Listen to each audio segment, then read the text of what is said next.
This is the Bears Barroom Radio Network. The following program is recorded live and intended for all audiences. Radio is scripted now.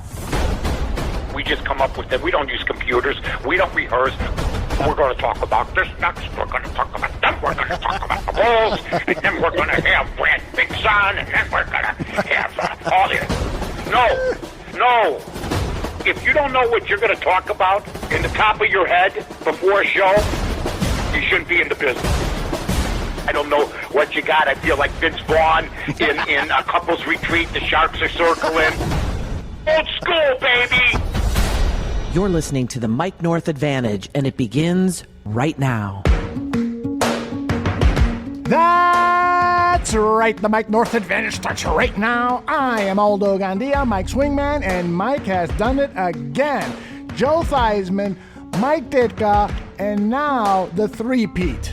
Cole Kmet is his guest. Let's go to Mike right away and get this show going. Mike North, how are you, my friend?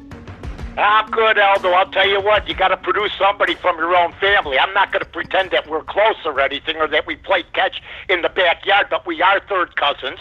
And my Uncle Leo, who's about 85 years old, I had to try to explain podcasting to him. After about 10 minutes, I was looking for some rope yesterday. He was saying, you know, what part of the stereo do I podcast with? I go, forget about it. So he's going to be listening on the podcast because we sent it out. But really, I know his dad, Frank, and I know his grandmother and grandfather, Dave and Marcia, and I got to tell you, it's a proud day. Like my uncle said, my two nephews are going to be talking right now, and we're pleased to have on with us Chicago Bear tight end Cole Kmet. What's up, Cole? Hey, how are you guys? We're doing great, buddy. First of all, I mean, have you landed yet? I mean, I saw the celebration at the house. You know, people with the parade. You know, you had a parade going on, people giving you flowers. You guys were jumping around in the house. Is the excitement level still at epic peak right now? It's still up there, I have to say. I mean, even starting kind of getting into things with the Bears, with the playbook and all that stuff, I'm still super excited, and I think this will last for quite a while. But yeah, super pumped up still. You know what? What was it like? Because I got to be honest. When Uncle Leo says to me, "Listen," he started bugging me like in August. He says, "Look, you got to watch Cole. You got to watch Cole." I go, "I'm going to watch Cole. I watch Notre Dame. What do you think I'm going to be doing? That's what I do."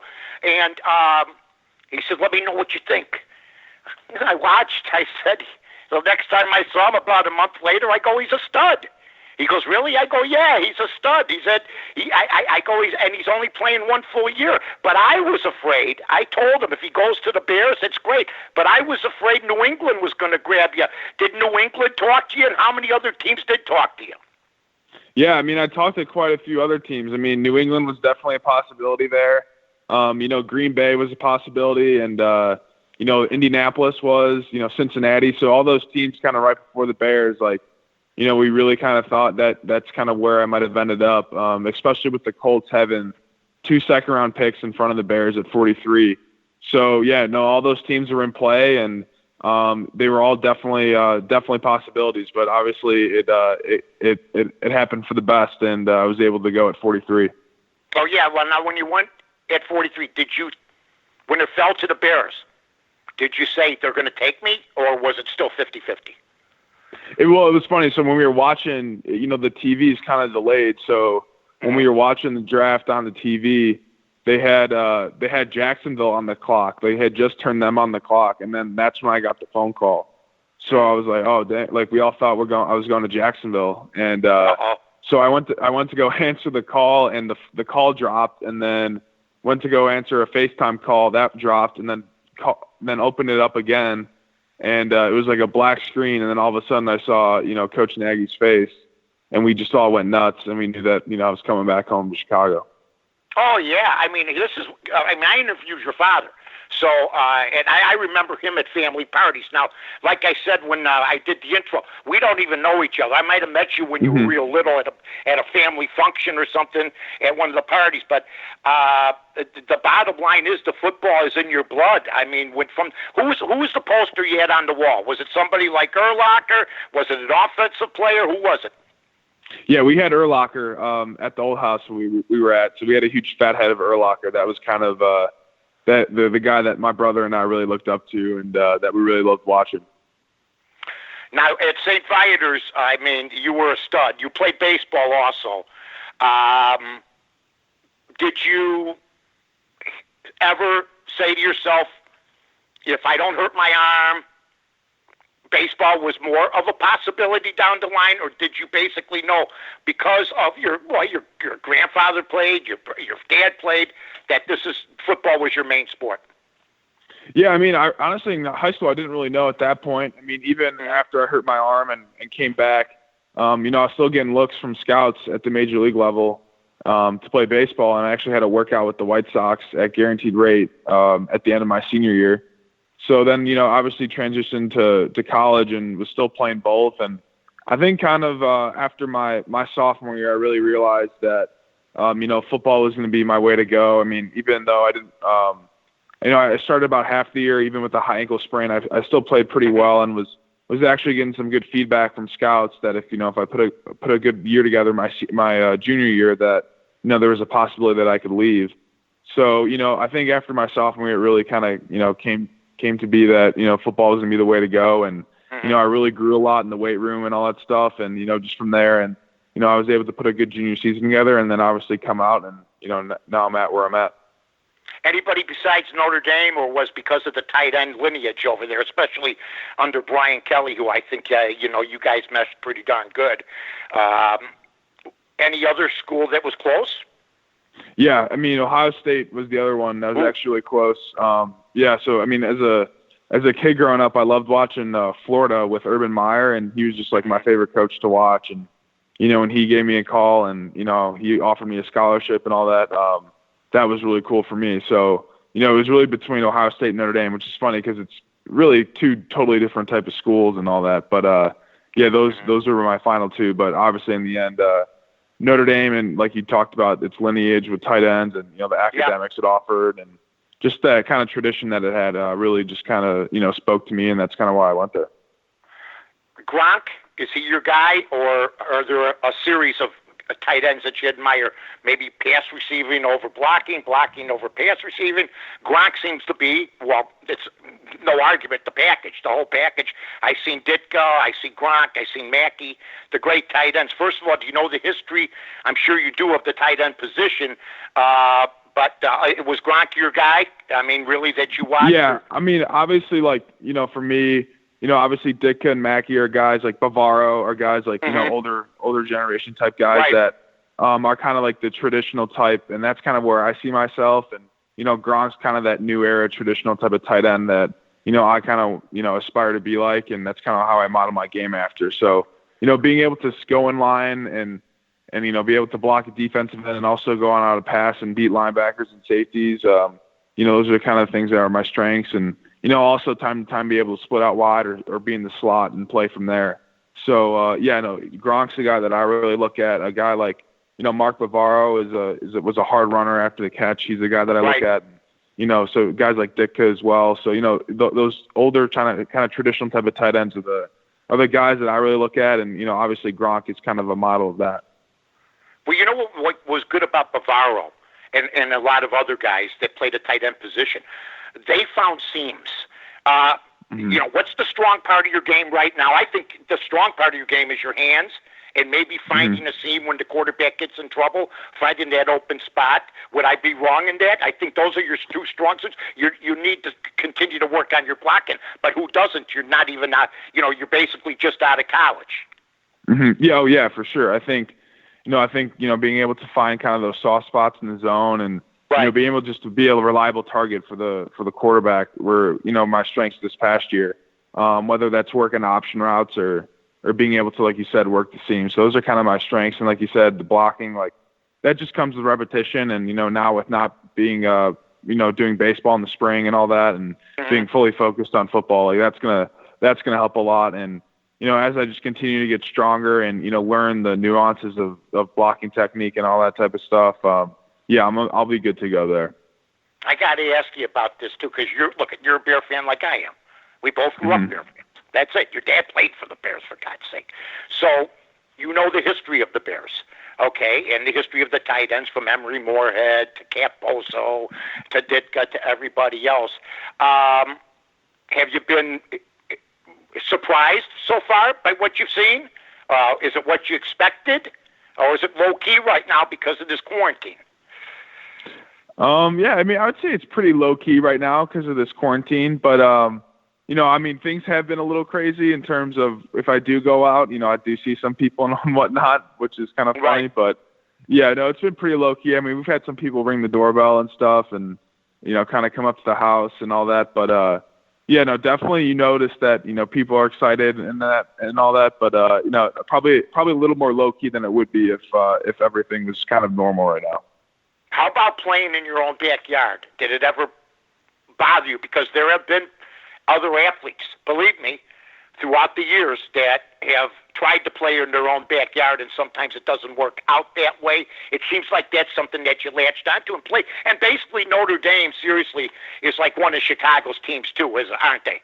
Yeah, yeah. I mean, I think it's cool. It's not like you know, I think I'm kind of in a unique situation where, you know, guys that are looking to play in their own backyard are kind of looking to do that in terms of, you know, they've been playing and then you know, they're trying to get to that spot, you know, where I was just picked here. So it's, you know, where you get picked, you don't have any control over. So it's kind of a cool thing where this all kind of lined up correctly. And you know, I'm really excited for it. And I think it's going to be a lot of fun. I saw you on the depth chart. You're number 2. Of course, Jimmy Graham's number 1 because of lineage, where he's been, what he's done. Are you going after that job? Are you going after the number 1 spot? I know Jimbo Colvert, who's a friend of mine and was an All-Pro and part of the All-Decade team in the 80s, he said he went in there to win the job, and he did from day one. They did need a left tackle, but he was there from day one. What's your thought process about that right now, Cole? Yeah, well, I mean, you know, I'm going to go in there, you know, as a rookie. Like, obviously, I got a lot to learn, and Jimmy's the guy that I can learn from. You know, I'm just going to go in there and, you know, put my best foot forward every day, you know, compete and be the competitor that I am. But, you know, Jimmy's going to be a guy that I learn from. And, you know, he's been in the league for, I think almost 11 years now. And, you know, he's a guy that's been around, you know, he's been on some really great teams, you know, been a part of some really great organizations with the Saints, the Seahawks, and the Packers. So, you know, he's seen a lot of football, and he's a guy that I'm really going to have to learn from. But, you know, that being said, you know, I'm going to go in there, compete, and, you know, put my best foot forward and, you know, do everything that I can in order to get on the football field. Well, yeah, and you did experience some of that your sophomore year at Notre Dame. I mean, you used to being a starter wherever you went. What kind of adjustment was that? You know, you made the quantum leap your junior season that basically put you on the map, but you were basically coming off the bench, so that will give you some I guess, experience at that. What was that like, though? You know, being from the high school, you're the big guy in class, and all of a sudden you're coming off the bench. Yeah, I mean, that's tough. I mean, as a senior in high school, I kind of did everything. You know, did really well with football the senior year, and then I just actually came off a state championship for baseball, and then 2 weeks later, I'm reporting for summer workouts for football. So you're just kind of back on the bottom of the totem pole. So. Yeah, freshman year, you know, I kind of went in with a learning attitude. There's a lot of guys, you know, Durham Smythe, who's a tight end for the Dolphins right now, was a guy I learned from. He was a 5th year. And then obviously we had Alize, who was a 7th-round draft pick the past year to the Saints, who's now with the Chiefs. So we had, you know, 2 NFL draft pick guys in front of me and some other old guys as well. So, you know, being able to learn from them my first year was a lot of fun. And, you know, being able to learn, you know, football and, you know, how to go about your, you know, just daily life in college and all that stuff was a lot of fun and really good for me. And then, you know, my sophomore year, I was really ready to, you know, kind of break out my sophomore year. You know, I had actually 2 really good first games, was able to start both and then actually had a pretty bad high ankle sprain that took me out for a couple weeks, and that kind of hindered me for the rest of the year. But, you know, in that being said, you know, it was still trying to, you know, chug along and you know, stay into it and all that and stuff and whatnot. And then, you know, when I was healthy coming in, well, not fully healthy coming in my senior year, after I broke my collarbone, you know, I just kind of took off from there. So I think those first 2 years, you know, sophomore year, I was kind of primed and ready to break out, but, you know, it didn't happen with my ankle injury kind of, you know, lingering the whole season. And then, you know, coming in my junior year, I was ready to go, and, you know, I kind of just let it out. Isn't it? the ankle that stays with you all year long is the worst. First of all, you've been injured a couple of times. Is that a concern to you? I know it's the nature of the position, but collarbone, okay, and then you had the ankle thing. I mean, it's football. Yeah. You're physical. It's going to happen, right? It's how you bounce back. Yeah, for sure. I mean, injuries are going to be a part of this thing. Like, like I had the collarbone, prior to my season starting for this past year. And, I came back really strong. So, once I'm good to go, like I'm not afraid of getting hurt or whatnot. And that's kind of just part of my play. If you watch me play, I'm kind of reckless in that sense. So, I'm not afraid to go up getting balls and, hitting people and all that stuff. So, it's part of it, but, it's not going to be something that's going to hinder me from doing what I need to do. Now, I got to tell you, I'm going to give you a little bit of advice. Take it from a guy who knows. Don't get roped into the Trubisky-Foles thing. Don't have the reporters get, hey, what'd you think? Who seems to be the better quarterback to you? I mean, you seem like you're pretty media savvy, Cole, but haven't been in Chicago your whole life. That quarterback controversies are like second nature, are they not? Yeah. Oh, yeah, especially here. I know that from growing up.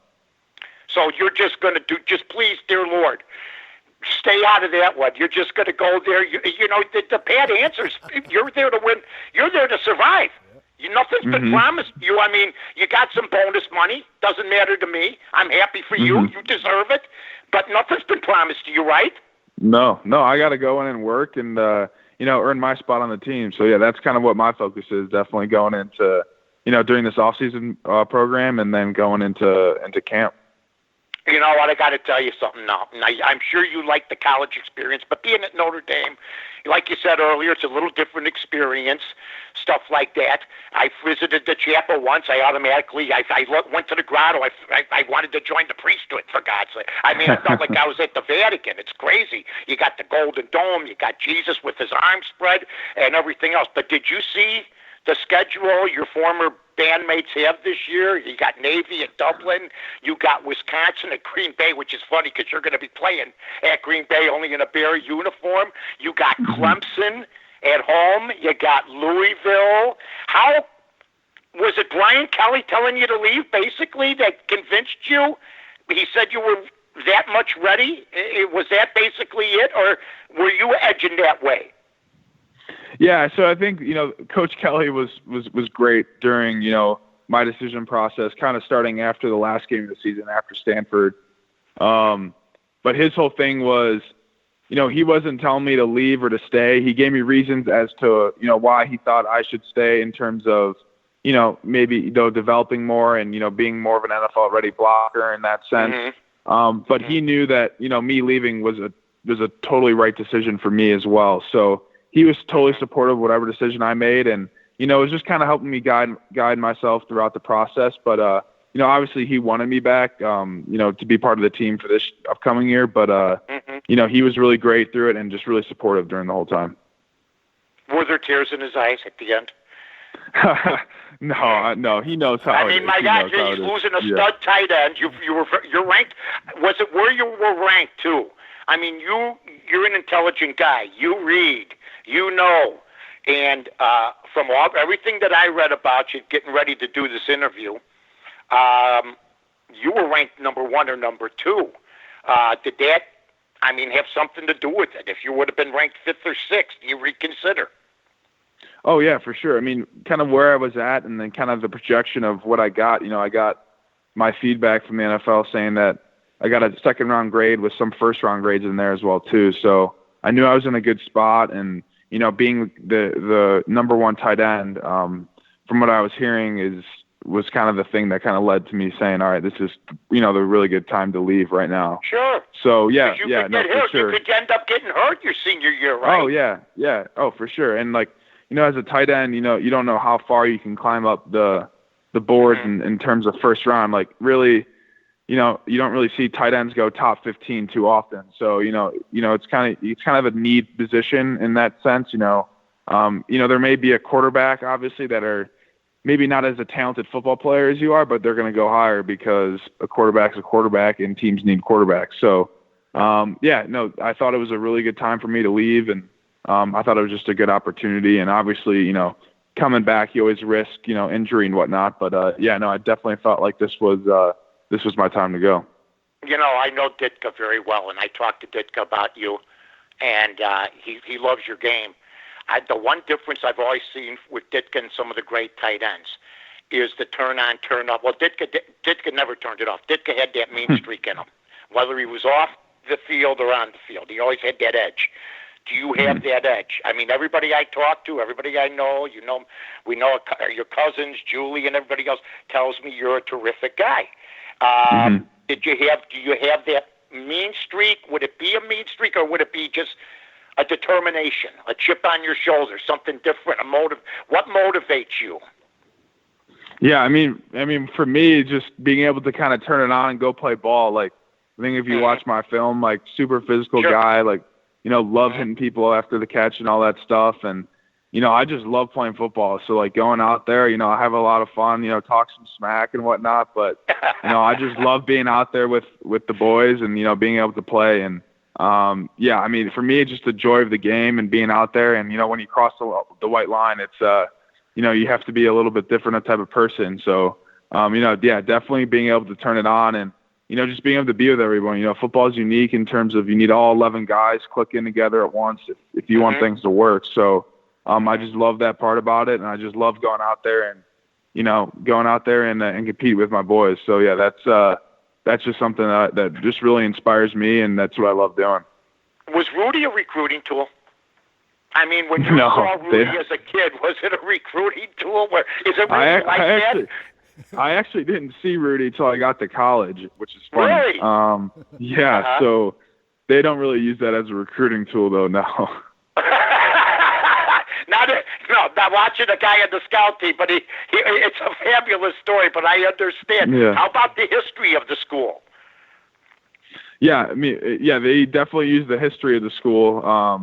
That's something that they, really pride themselves on, is the tradition part, which I thought was really cool. And, from, the tradition of the tight ends, the tradition of great head coaches to, the tradition of national championships and, all that stuff. And it's really cool. And it's cool to see how the school has developed through football, which is awesome. So it's definitely a school that, obviously highly academic driven, but also, the football is at its core. So it's a really cool place. All right, Cole. We're with our buddy Aldo Gandia. Aldo's got a question or two for himself, and of course he's got a bunch of chat room stuff. Aldo? Wow, this is a great interview, and it's great to get to know you, Cole. By the way, I live in the neighborhood. I'm in Arlington Heights, so let's have coffee sometime. Yeah, for Listen, sure. I got a question from Zach Sullivan here. He wants to know, have Mitch Trubisky or Nick Foles reached out to you yet, giving you a phone call, and if you can share anything about those conversations if you've had them? Yeah, they both just briefly reached out once I got picked, actually. I don't know who texted me first, but they were both pretty on top of it right when I got picked. So yeah, I heard from both of them. They were just kind of wishing me congrats and, really looking forward to, getting together with them kind of once with all this clears up. So yeah, they were both really excited for me and, both really happy for my opportunity. Yeah, absolutely. Harp 4803 has a question that I think is perfect for us because we had on your St. Viator coach, David Archibald, on our 100 Proof show, and he talked to us about you for over 45 minutes. It was such a fun interview with him. I can send you that show for you to listen to. But Harp 4803 wants to know, what was your greatest win performance at St. Viator? I would say probably when we played. I'm trying to think of some games here. We played Boylan Catholic in the playoff games. I only had 4 catches. It was probably for 80 yards, but I ended up having 4 sacks that game. And then my brother Casey actually got brought up to varsity, and he had the game-winning sack to kind of seal the deal. So that was a game that really stuck out to me, and was just a lot of fun for me, just kind of being able to play with him. on the football field. So that was really cool. Yeah, very cool.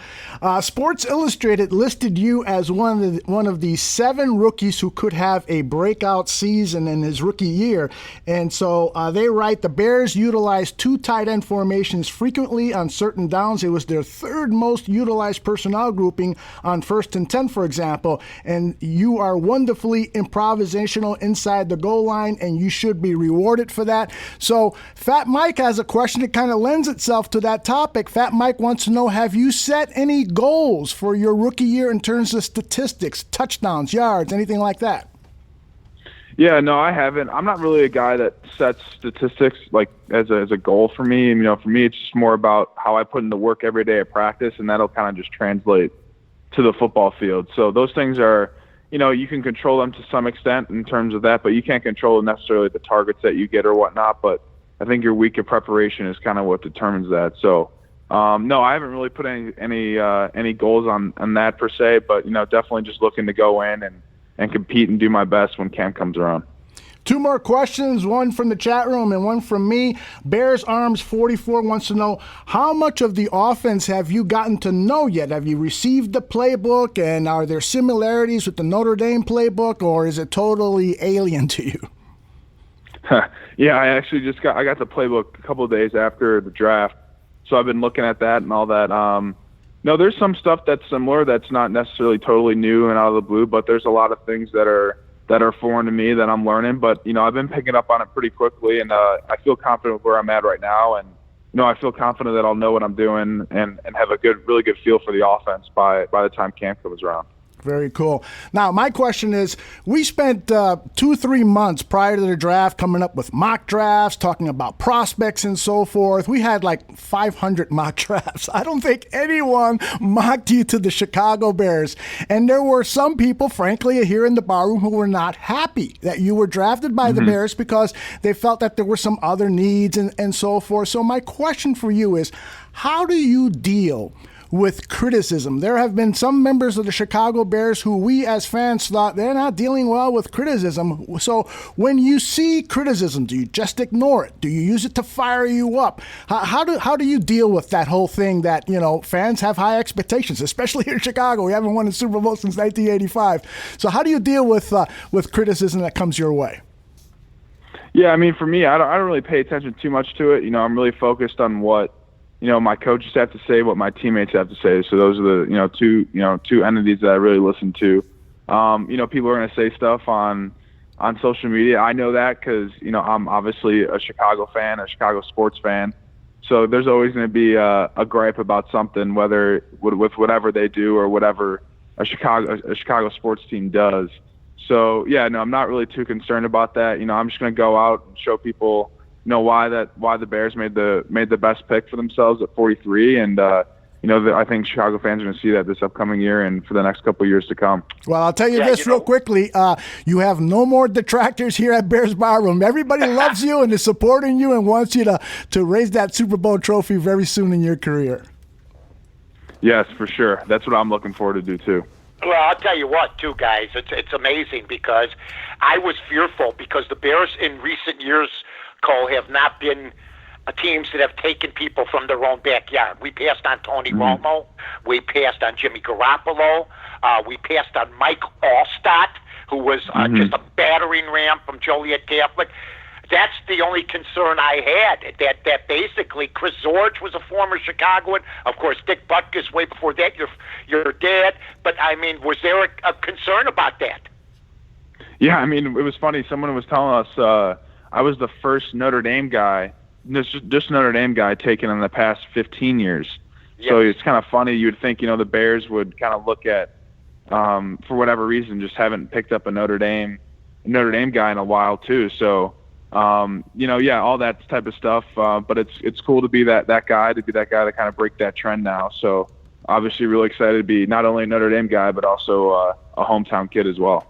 Man, I might have to I think I'm going to be 15 again. I'm going to go buy an 85 Kmet jersey. I love it. That's awesome. That's it. I'm sorry. And, sooner or later we're going to bump into each other. But I am a third cousin, but I didn't play that little game, hey, we've known each other for years. No, I don't think we ever met unless me and your dad used to eat beef sandwiches together at the family parties way back in the day. So, Cole, we appreciate it very much. Thanks a lot, buddy. I won't forget about this.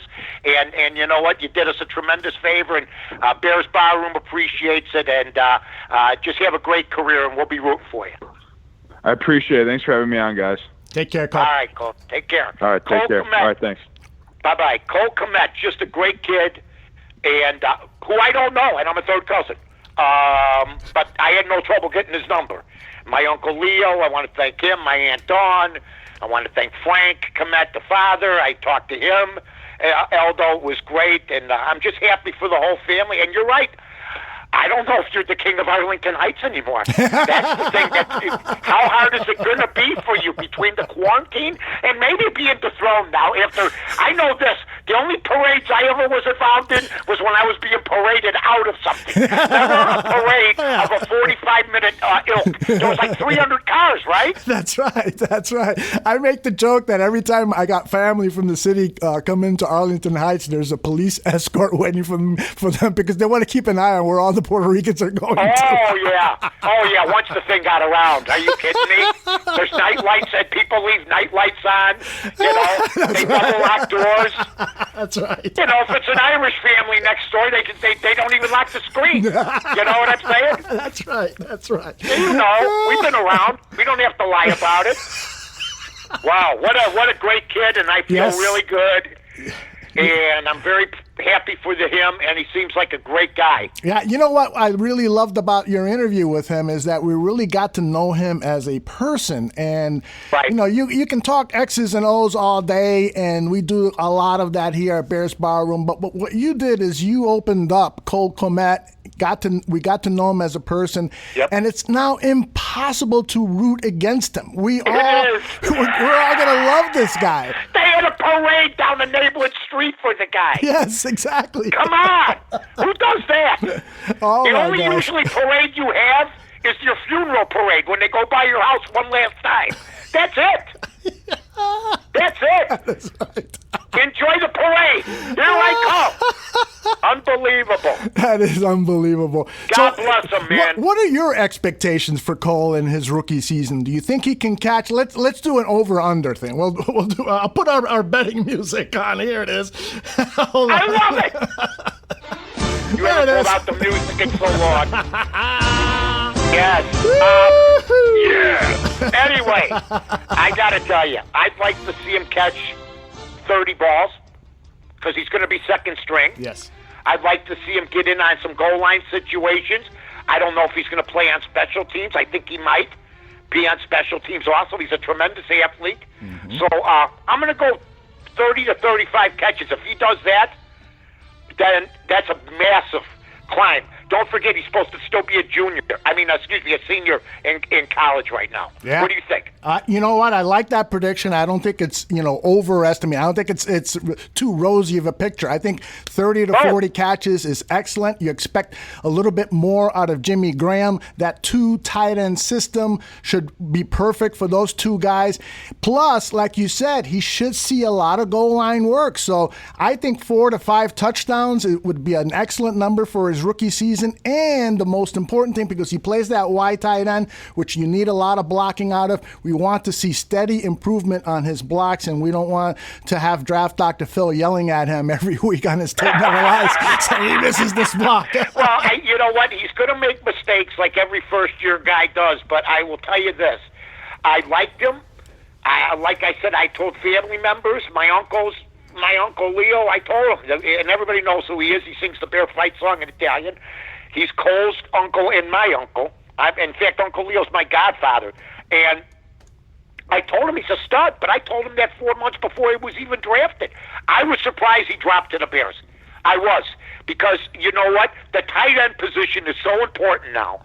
You've seen what it did for New England, and you see what it did to hurt New England once Gronk left. Yep. Once he left, that was a huge void. Now, he may be the greatest tight end who ever lived, but basically finding the seam, that's what I think a great tight end's got to do. When the original play breaks down, okay, and your quarterback like Mitch Trubisky, who's going to have to play balls out because everybody's against him for the most part, this year, including, I think, a lot of the Bear organization, is going to have to improv.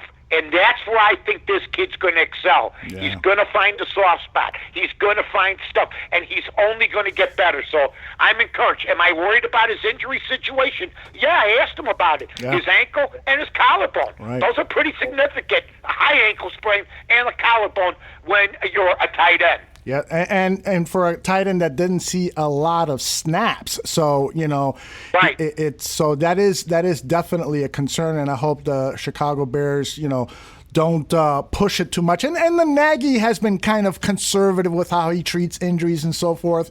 So, we've criticized him sometimes for coddling players, but, given that this is a rookie who's still growing into his body, I hope he's conservative about him, doesn't play him too many snaps, and lets him get accustomed to the NFL game. But he's got a great big body, and he can add on more weight and muscle and stuff.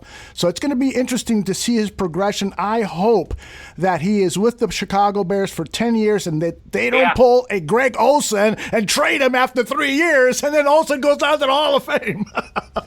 That was just a tragedy. Oh, my gosh. That's the dumbest to this day. I'm incensed still about the Greg Olsen thing. And it was so Bears, what was great about Don Shula, who died and passed away this past weekend? Marino said it best. Mm-hmm. He adapted to the players. So, in other words, Mike Martz did not think that Greg Olsen, he wanted a blocking tight end. So Mike Martz, they just got rid of him. Mm-hmm. They just got rid of him instead of saying, hey, this kid's a stud, he's a Hall of Fame type of tight end. Let's fit him into the offense instead of him trying to fit into our offense. Yep. Absolutely right. Absolutely. Just unreal. Yeah. And, another thought that I had, it was this morning, one of the things about the Chicago Bears... What time was that about? I crawled out of bed around 6 a.m. I was like, Yeah, I'm up at about 3 o'clock in the morning pacing, wondering if Cole's going to be there when we call. Don't worry about it. I had this thought about the long history of the Chicago Bears quarterback situation. We just have not been lucky with the quarterback situation. In fact, we can't, at least based on my memory, we can't even look back and say we traded away a good quarterback. No, we've never even traded away a good quarterback, right? I can't remember us. Well, how about, we let go of Harbaugh, and then he went to Indianapolis, almost got in the Super Bowl. Yeah, that's true. I will say this, that I was right on when I told him, am I right or wrong? Don't let the press goad you into making comments about either quarterback. Yeah, that was great. If you do that, you're automatically, and I think he's smart enough to know. In fact, he didn't even acknowledge that question, basically. He's a smart guy. He's savvy with the media. I can tell already. And you know what? I am just appalled. I saw a poll yesterday. I haven't used the word appalled in months since there's no sports and we're never going out again. Really? Right. I watched Korean baseball today. I mean, my God. That's where it's come out to. B goes, what are you doing in the garage? I go, I'm looking for a chainsaw. Is there anything? All of a sudden, I'm a big fan of the Samsung Twins. Who saw this coming? But I got to be honest with you. What was my point? I feel like Jake LaMotta. I lost my train of thought.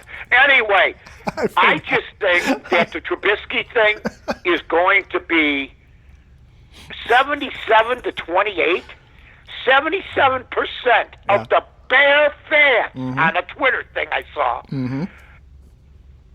think that a guy who threw for 97 yards and 3 interceptions and was benched by a rookie and had one of the worst deals in history, 4 years for $88 million, is just going to waltz right in and take the job from Mitch. And if you're Mitch Trubisky and you have any stones at all, and I said this on Visor Radio the other day, let me tell you something. You have to go up there and Katie bar the door. Run, leap, jump, hop. I don't care what you got to do. Throw, lateral. You don't let this guy come into town on $20 million for 2 years. So if he does start, everybody acts like $20 million for a 2-year deal is a lot of money for a quarterback. Not if he's supposed to be your starter, according to the Bears and other people, right? Right. So come on. Let's all band behind Mitch. Yes. I'm with Mitch, period. I love that. Let's make that a hashtag. What was it that you said in that last show? I'm a Mitch man. That's the hashtag. I'm a Mitch man and a Bud man. No, I don't know. I'm just... God bless Harry. God bless Harry Carey. Absolutely. Yep. Mike, but I'm just telling you, I'm amazed. Mm-hmm. Bear fans haven't got that. The quarterback position not only has baffled the coaches for years and the ownership, but it's baffled the fans. It really has. It really has. Here comes Nick Foles, 97 yards, 3 picks. Just a disaster at Jacksonville. Here he comes to take Mitch Trubisky's job. Mitch, you're young, you're alive. Play without fear if you want to keep your job. And by the way, it's not bad to have no fifth-year option picked up. 13 players didn't have their options picked up, including Leonard Fournette, who today was told by Jacksonville, you're going to have a great season. You know what that's called, Aldo? The carrot in front of the nose. Yep, exactly. The carrot in front of, and that's what I think they're giving Mitch. Between Foles and not picking up the option, they're going to get the most out of Mitch Trubisky this year. And if Mitch wins the job, it's going to be because of the moves they made to help goad him. Yeah, I agree with you. And Kyle Fuller, the cornerback with the Chicago Bears, his fifth-year option was not picked up. And what happened? Oh. He went out there and had a tremendous season, and the Bears signed him to a long-term contract. So let's not get hung up on this fifth-year option thing. It was a business move, and the Bears made the right business move. If he goes out and has a tremendous record-breaking season, then they franchise the quarterback and he gets the money that he deserves. So it's not a big deal. Let's just hope he plays to the expectations that the Bears had when they drafted him with the second overall pick of the 2017 draft. Did you have to bring that up? That's what keeps me up at night. Can't believe we traded away a pick to move up and pick a quarterback. I'm in my underwear at 2 a.m. just chanting why, looking in the mirror. Why? I don't know why.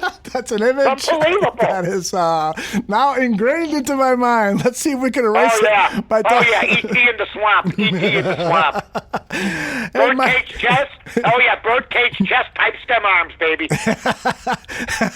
I have been dying to talk to you about The Last Dance. We did not have a show last week as I needed to recuperate from all this Bears draft stuff. But by the way, can I just say something to you? Sure. My love for you is tantamount. No, but everybody knows that. We've done such a great job. I mean, you have been the man. I mean, I just want to congratulate you, everybody at the Barroom who worked so hard.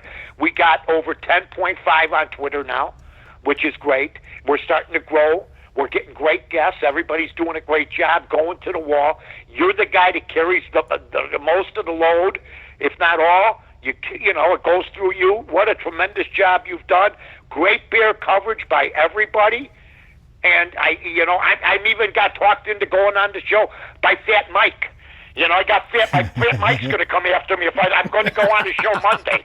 You know, I can't wait for that. I just saw the video, and I go, "Oh Jesus!" And then he told me. I go, "All right." Fat Mike, another great addition, along with them 100 Proof, along with Buffon, along with everything. All the shows, they're all great. Yeah, I listen to them. I hear the chirping. I hear it all. It's great stuff. And if you're a Bear fan, you go to @Bears Barroom. You tweet @Bears Barroom. You become a follower. Otherwise, you're not a real Bear fan. How can you say I'm a real Bear fan and you don't belong to Bears Barroom? Yeah, I hear you. I don't get it. I hear you. Hey, right? and I got to tell you also that the guys over at I Have a Stream, Johnny Santucci, he's dying to have you on as a guest to talk about The Irishman and talk about some of your favorite films that you've seen and TV shows that you've seen on TV. So we'll have to make that happen real soon. Luch is very intimidating. Cartoon-like figure on his Twitter profile. You got to be careful. It's Tooch. That's it. That's right. All right. One of the things I'm sure Tooch would ask you is about The Last Dance. We did not talk last week, which I was dying to talk to you about this whole Pistons thing, because they covered that, and I thought they covered it very well, particularly for people who weren't a part of that era and didn't know the history between the Pistons and Bulls rivalry. You and I lived it and know it very well, but for newbies to that whole thing, they were not aware of what the Pistons did when the Bulls finally got past them. They walked off the court without shaking the hands of the Bulls. And this is what Isaiah Thomas said the day after that episode aired. He was on ESPN's Get Up with Mike Greenberg. We were coming down. Michael Jordan was coming up. And in coming up, you have certain emotions. And in coming down as champions, you have certain emotions. And I've said this many times. Looking back over the years, had we had the opportunity to do it all over again, I think all of us would make a different decision. Now, me, myself personally, I paid a heavy price for that decision. So it's unfortunate that it happened, but that's just how it was during that period of time. Your thoughts on Isaiah's remorse, so to speak, on not shaking hands? We had it out on the air, me and him. For about 10 minutes. I thought it was a classless thing for him to do, because I said that it reverberated. I thought it was a bad move. He's a product of St. Joseph's High School. I think that he did get talked into it by Lambeer, but the whole team did it, and they followed what Lambeer wanted to do, and I think they followed their hearts. Is it important to handshake? No, but here's what they did wrong. They paraded first in front of the Bulls. Mm-hmm. If they didn't want a handshake once the horn was blown, you know how you lose track of everybody? You just see a mob, right? Mm-hmm. You don't see the handshaking going on. They walked past them and showed a disrespect that Jordan will take to his grave. And there was no way that Isaiah was going to play on that dream team. None. Mm-hmm. And it's not just because of Jordan, though. It was because of Bird. It was because of Magic, like they said. It was because of Scotty. Right. It was because of a bunch of them. But if Jordan wanted Isaiah to play, Aldo, if he said, listen, guys, okay, I understand, but he's the second best point guard, the other guys would have voted him on. Right. But Jordan, and he was right about this, Isaiah Thomas is a spark plug. He's an agitator. He's a guy that will, rub people the wrong way. And when Jordan said for the camaraderie, you can't argue about that, because the dream team is called the dream team for a reason. And it's not only for what they accomplished on the court, it's how they built basketball and how they all got along, really. Yep. So that's how I look at it. In fact, I think the Knicks, to me, were just as physical, just as jerky with John Starks and Anthony Mason,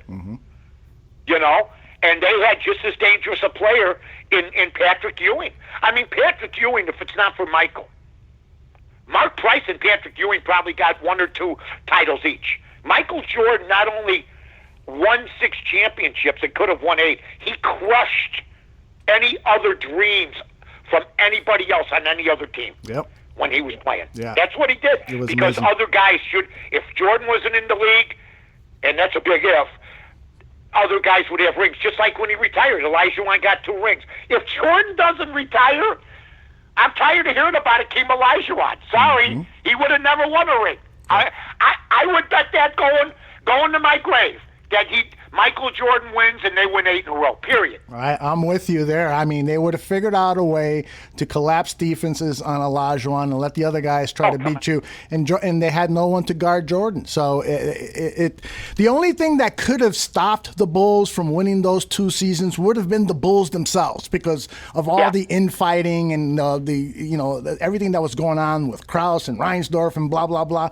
But team versus team, Bulls over the Rockets in 6 games, just like every other series they won. Yeah. They never went to a Game 7 in the NBA Finals. That, to me, I find amazing. Amazing. Yeah, and I'll also say this, Aldo. We both loved the guy. There was no way he didn't want to lose in practices. I was surprised they glossed over the deal where the college kids beat him. Yeah. I mean, I am with you. In the Dream Team. Yes. I was very surprised, and I know Jordan is running this thing. Yes. I see omissions. You know what else I don't see? I didn't see the scrimmage where Hurley and those guys beat them, and then the next day they went out and killed them by 60. I understand that. That would have been a fun story. Yeah. I haven't seen John Bach yet. Yeah. Where's John Bach? Yeah. He's still alive, Who designed the defenses? Yeah, exactly. The Doberman defense. I mean, they gave Tex Winter like a send-off like you've never seen. Yeah. You know, and I understand that, but John Bach was just as important Absolutely. in the scheme of things. Well, not only with Phil Jackson, but Doug Collins and building that defensive artillery. Absolutely, that was huge part of that Bulls team. The defense. I don't see that yet. I'm waiting to see that. I don't see Chicago media. We predicted this. I said it on this show. Right. Look, ladies and gentlemen, everything I predict. Well, not everything. I'll be reasonable. 97% of the things I say on the show come true. That's all I'm going to tell you.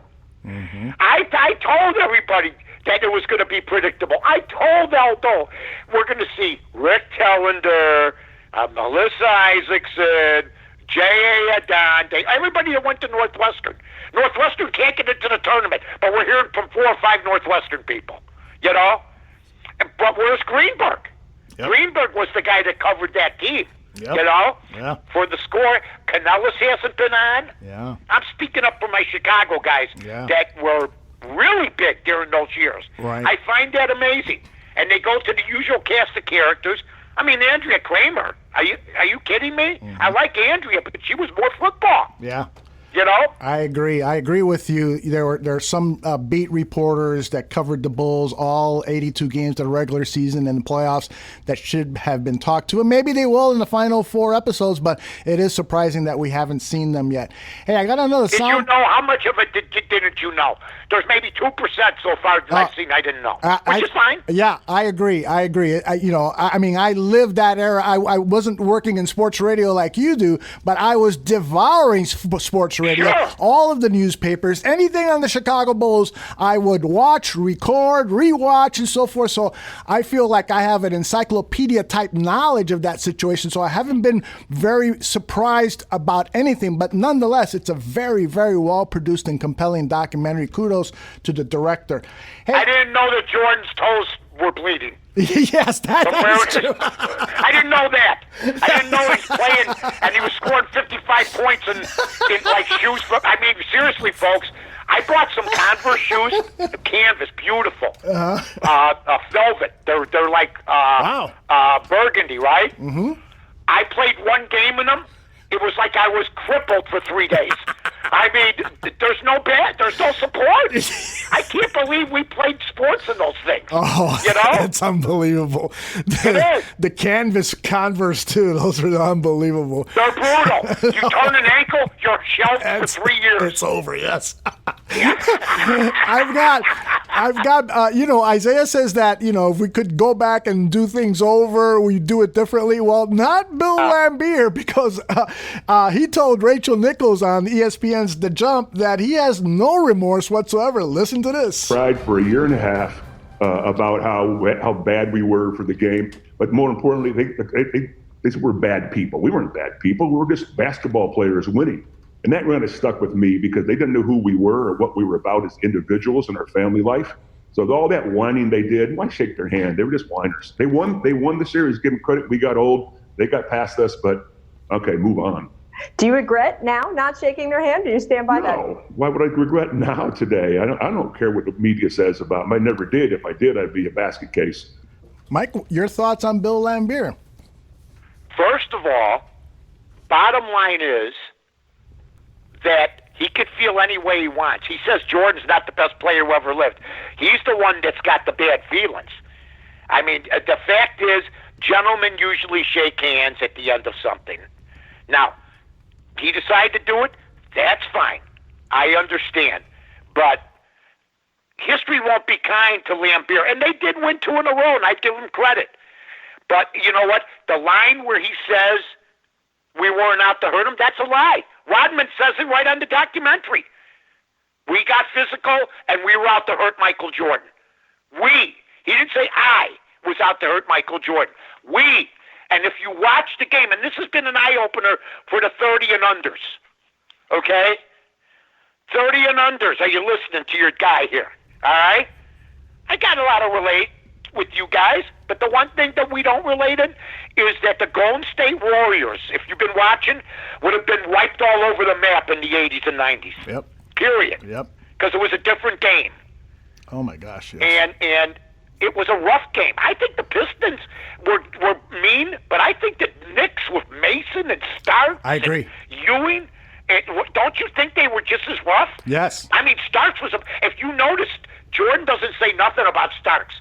Nothing. Right. And they were always at each other's throats. Mm-hmm. I thought that part of the whole dynasty thing that they're covering, the rivalry with the Knicks was a little bit shortchanged because that was as combustible, if not more, than was with the Knicks. I mean, there were some brawls that went out into the stands, and people were in danger with the Knicks. And remember Derek Harper and JoJo English? Yes. There was a lady going, look at my necklace, and the next thing you know, there's a guy laying in her lap, and they're beating the crap out of each other. Exactly. That's the fight, yes. That was amazing. How you doing? Look at my necklace. Isn't it nice? I got first row seats. Yeah. Also, you got JoJo English's sneaker in your face. Now what? That's right. Yeah. That was wild, man. That was wild. That was wild. Now, we were talking about Michael Jordan's competitive spirit. And, to this day, it's been like almost 15 years, I believe, that he and Charles Barkley have not talked to one another because Jordan is angry at Barkley for some comments that Barkley made on the air about Jordan's poor general manager style. And just recently, Barkley was on Waddle and Sylvie, ESPN's Waddle and Sylvie, and oh my God. And he was asked about whether he feels that Michael will ever forgive him, and they'll be friends again. More sad than anything. Really, really sad because the guy was like a brother to me for 20-some years, at least 20-some years. And I feel sadness, but like I say, to me, he's still the greatest basketball player ever. I wish him nothing but the best. But hey, there's nothing I can do about it, brother. Right. So, there's no way it could ever get back to what it was. Oh, he got my number. He can call me. It would take him calling you and say, Charles, you were right, and you were just doing your job. I was wrong. Does he have that capacity in him based on what you know of him? Well, it's been a long time, so I guess not. What do you think about that rift between them? Jordan's a crybaby. I'm sorry, I've said the same thing. Mm-hmm. Charles says it, of course it gets magnified. Mm-hmm. I've been down that road. In the 90s, everything I said was magnified. And this would have been a bone of contention if I was on the air at this point, or at that point, and he was a GM. All he did was ridicule Krause. All he did was ridicule Krause. And I understand they didn't like certain decisions. And I understand Krause couldn't keep his mouth shut. I mean, you don't have to go and denounce you're going to Yugoslavia to see Tony Kukoc. All you did was ruin it for Kukoc, at least the first time. Mm-hmm. Okay? Or show your love for Tim Floyd. Mm-hmm. Some of the things he'd said, even the organizations win championships, just ridiculous. But here's what I do know. Michael Jordan couldn't, when Krause was in a coma, was more organized and a better GM. In a coma. Well, I mean, speak when he's sleeping. When he's sleeping. Okay, that works. Okay, I mean, he's dead. So, what do you want me to do? Do you want me to say in his grave? There you go. That's grave, he knows more about being a GM than Michael. I'm sorry. And Michael will never talk to me. You won't see me in that thing either, and a lot of other people that criticize Michael. Yeah. You see Mike Francesa from New York. You don't see sports radio in Chicago because we didn't coddle him. Right. Michael's a horrible GM. He let Kimball Walker go. The hell's the matter with you? Yeah. He's a hell of a player, and he was fitting in with Boston, and Michael just hasn't gotten it done, and but I don't care. That was secondary. His play came first, and I love Michael Jordan. As a GM, he's lousy. As a player, he's the greatest who ever lived. And as big, the only guy bigger than him that I ever was around was Elvis. Period. And I mean, I wasn't around Elvis. I went to see him in a concert. But I mean, the aura. He was like Elvis because he and Elvis didn't play politics, Elvis. You know, they had to think about politics. Ali played politics as much. Everybody loved Ali. There were a lot of people at that time, you know this well as I do, that didn't like Ali. Oh, yeah. He was hated by a lot of people. So, you know what? Jordan was into the other deal, like Presley. Nobody wants to hear my political beliefs. And I think he was even-handed when he didn't back the black candidate in North Carolina, but he didn't go to the White House with Bush either. Right. Yeah. So he played both ends. He did. Yeah. You know, and you make an interesting point that the documentary, it is, you know, co-produced by Jordan's production company, so he has ultimate say of what's in or out. That they have kind of made sure to exclude guys like you who were critical of his behavior. The only guy that they interviewed that was critical of his behavior was Sam Smith, and that, you know, you almost have to put him in because he wrote that book that got global attention. But he's Reinsdorf's buddy. Sam's done most of Reinsdorf's dirty work through the years. Oh yeah, well yeah, you're that's a topic for a whole show right there, Mike North. That is, yes, because he works for the Chicago Bulls now. He's there. Absolutely. They're in-house. He's with Reinsdorf. He's not. You know, fascinating. Where do you think all those cockamamie trades used to come with? They'd be eating they'd be having a pastrami sandwich at the deli. Oh yeah, interesting. Well, he works for the Bulls. So does Casey Johnson. Yeah. Two of the best bull riders. I mean, they work under the umbrella of the Bulls now. I love Casey. That's right. But you know what? You know you're not going to get the old Casey. You're not. How much would it cost for the Bulls to hire you away to be their spokesperson?